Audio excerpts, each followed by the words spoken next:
Hello, my friends, and today I'd like to start by mentioning that the Russians continue shelling border villages of Chernihiv, Sumy, and Kharkiv regions, so from Russian territory. However, no offensive actions towards the Sumy region have been recorded yet. And yesterday evening, it was reported that the Russians were preparing a massive attack on Ukraine with 6 MiG-31 aircraft taken to the skies. But the Ukrainian forces have also started destroying the occupied bases in the area. And after successfully destroying another Russian base in the Luhansk region yesterday, later in the evening, the Ukrainian forces struck again in the Luhansk region near the city of Sverdlovsk. So we are still waiting for details, but it seems that the Ukrainian forces have seriously begun working on weakening the Russian army. And this has become possible after receiving aid, as we see that strikes have become more frequent. So with the arrival of long-range missiles, the weakening of the Russian army is increasing, which could significantly affect the situation at the front. However, for now, things are not getting easier, and the Russians still have quite a lot of resources, and they continue to deploy that in combat. And let's start with the Kharkiv direction. So, in Vovchansk, the fighting continues, and according to official statements, 60% of the city is under Ukrainian forces' control, but the city center remains under Russian control, and they are trying to advance further, but it's now very difficult for them. So the Ukrainian forces have also brought in reserves and is destroying the advancing occupiers in large numbers. So overall, this is another stronghold for eliminating Russians. And attacks are also occurring in the area of the village of Staritsa. But the Russians have no new successes here, and the front line remains unchanged for a day. So it's reported that the Russians carried out only 4 assaults. So it's clear that their activity is gradually decreasing, and they continue to bring in fresh reserves due to suffering enormous losses. So westward. At the time of creating this video, the attacks have ceased, but the occupiers have increased the shelling of the settlement of Liptsi, since they cannot quickly capture the town and have thus started its destruction. And the centers for countering disinformation have reported on the Russians' plans in this direction. Щодо Вовчанська, загалом ситуація виглядає так, що плани ворога початкові були наразі зірвані.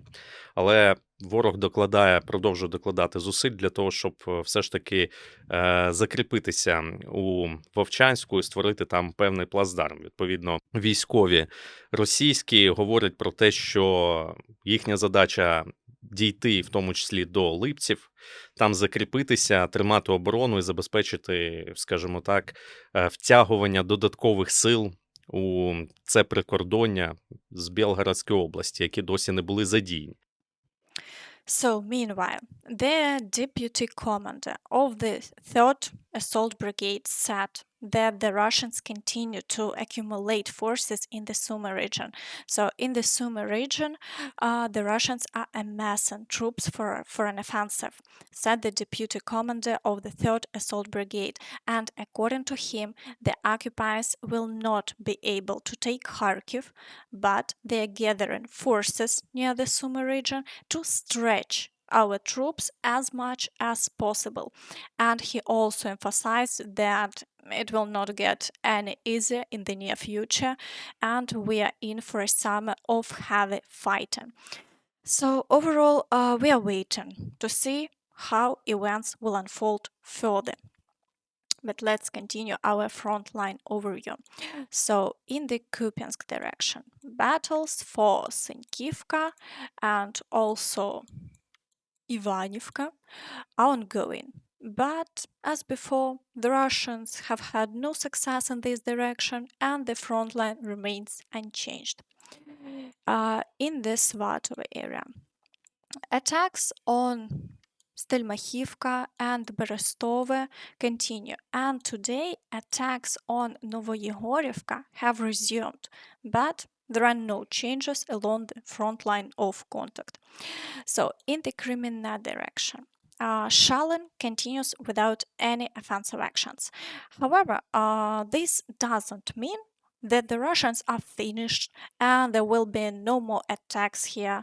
So it's highly likely that they are accumulating fresh reserves and equipment and will once again attempt to break through in the direction of Liman. So this is their main goal for the next push towards Slovyansk, which they have previously failed to reach. In the Siversk direction, the Russians reported full control over Bilohorivka yesterday. But the general staff of the Ukrainian armed forces reports that battles for the village are ongoing, so we are waiting to see how the situation develops. Meanwhile, near Vyimka and Rozdolivka, Russian assaults continue, but the situation remains unchanged in the Chasiv Yar direction. So the occupiers carried out an air strikes in the Druzhba area. And continue their attempts, of course, to break through to the Novy micro district. Battles also for Ivanivske, Klishchiivka, and Andriivka are ongoing, and the frequency of attacks has decreased, and the Russians haven't achieved any new successes in this direction. In the Pokrovsk direction, so the occupiers conducted 32 assaults and 5 airstrikes over the past day. So they continue to attempt to reach the highway, but have been unable to capture Novo Alexandrivka. So consequently, they are trying to break through to here to Lazuvatske, aiming to bypass through the fields. However, the Ukrainian forces are doing everything possible to maintain their defense. And additionally, battles for Yevhenivka and the village of Sokil persist, and several groups are attacking also Novopokrovsk and attempting to break through to Novoselivka Persha. And periodically, battles are reported on the outskirts of Umansk and Netailova. But the Russians have had no new successes, so the Ukrainian forces are repelling all attacks, and there have been no new Russian advances over the past day. So, in the direction of Krakow, the Russians conducted 11 attacks within the past day, and as before, their main battles are taking place for Krasnohorivka, Georgievka, and the village of Kostantinivka. However, the Ukrainian forces are repelling attacks, and there have been no changes along the front line over the past day.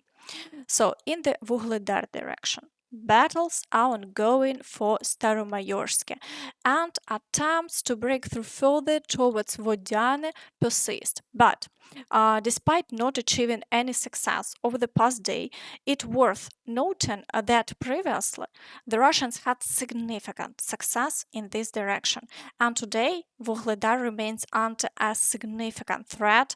But until the Russians directly attempt to storm it, they may be accumulating strength.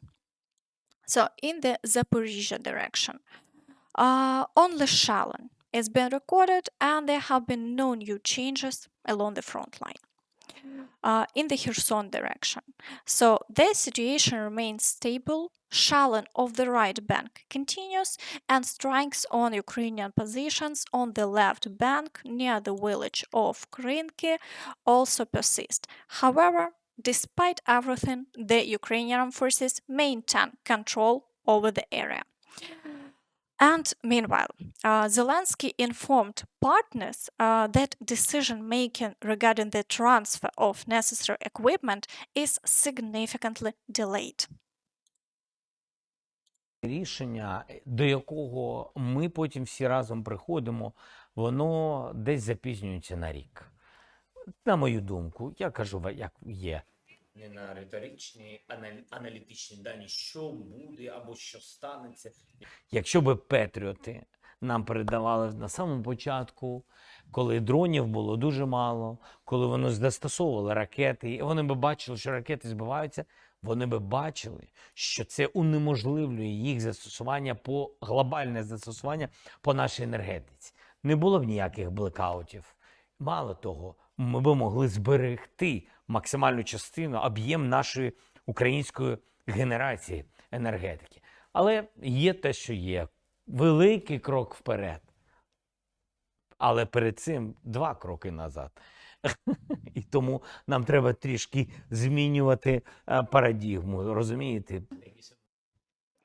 And today, new details emerge about the death of the president of Iran. So, it's reported that the helicopter most likely crashed due to technical malfunction. And therefore, Iran is trying to blame the United States for this, as sanctions prevented them from receiving bypass pods. However, the US has responded to these accusations. Right. Any more on this topic? Go ahead. Thank you, Matt. Do you have any reactions and comments on the former Iranian Foreign Minister Mohammad Javad Zarifi, as he said that it claims that the U.S. is one of the main responsible for the Iranian president helicopter crash due to the sanctions? So first of all, we are not going to apologize for our sanctions regime at all. The Iranian government has used its aircraft to transport equipment to support terrorism. So we will continue to fully enforce our sanctions regime, including our sanctions regimes on aircraft for use by the Iranian government. Ultimately, it's the Iranian government that is responsible for the decision to fly a 45-year-old helicopter in what was described as poor weather conditions, not any other actor. And then, do you confirm or reject the indirect talks with Iran in Oman? So, overall, this accusation regarding sanctions is extremely peculiar. So, they were able to bypass sanctions for producing Shaheds, but not for repairing helicopters. So, if that's indeed the case, then hopefully Russia won't be able to either. That's all from me.